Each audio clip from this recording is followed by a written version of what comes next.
Back to it's my flavour. ఈరోజు మన ఛానల్లో స్ట్రీట్ స్టైల్ మనందరి ఫేవరెట్ మైసూర్ బోండా తయారు చేసుకున్నాము. ఫస్ట్ మైసూర్ బోండా చేయడానికి కావాల్సిన పదార్థాలు చూద్దాం. 3 కప్పుల మైదా పిండి.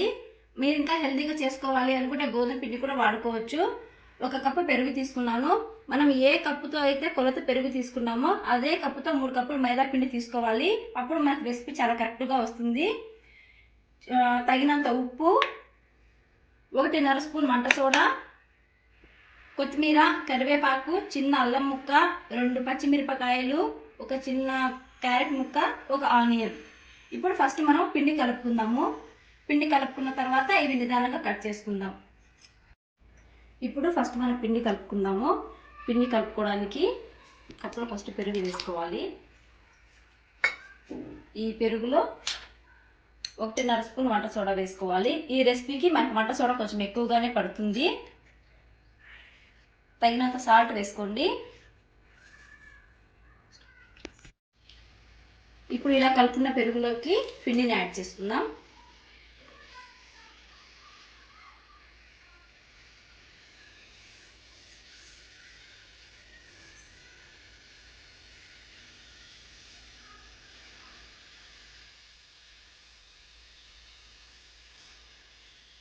ఈ పిండిలో కొంచెం కొంచెంగా వాటర్ వేసుకుంటూ బాగా కలుపుకోవాలి.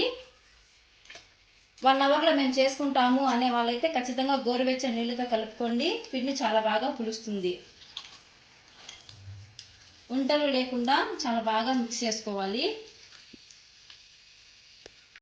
ఇలా కొంచెం కొంచెంగా నీళ్ళని యాడ్ చేసుకుంటూ పిండిని బాగా మిక్స్ చేసుకోవాలి.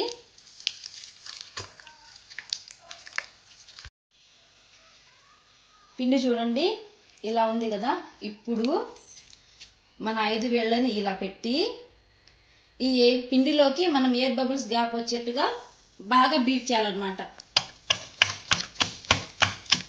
ఇలా కనీసం 5 to 10 మినిట్స్ బీట్ చేసుకోవాలి.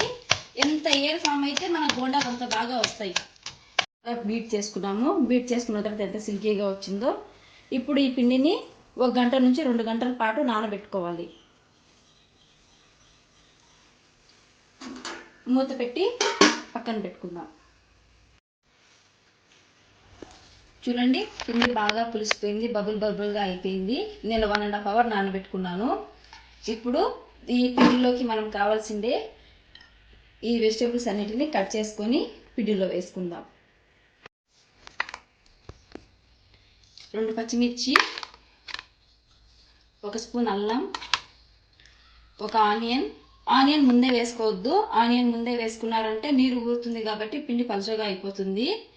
నెక్స్ట్ చిన్న కప్పుతో 1 కప్పు క్యారెట్, కొంచెం కొత్తిమీర తరుగు, చిన్న స్పూన్తో 1 స్పూన్ జీలకర్ర. వీటన్నిటిని బాగా మిక్స్ చేసుకుందాం.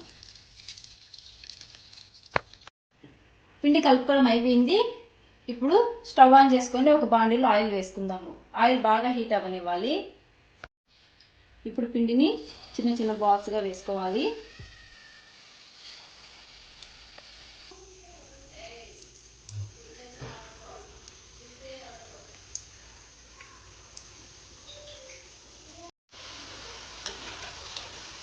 చూడండి బొండాలు బాగా కాగాయి. ఇలానే ప్రతిసారి పిండిని బాల్స్గా వేసుకోవాలి.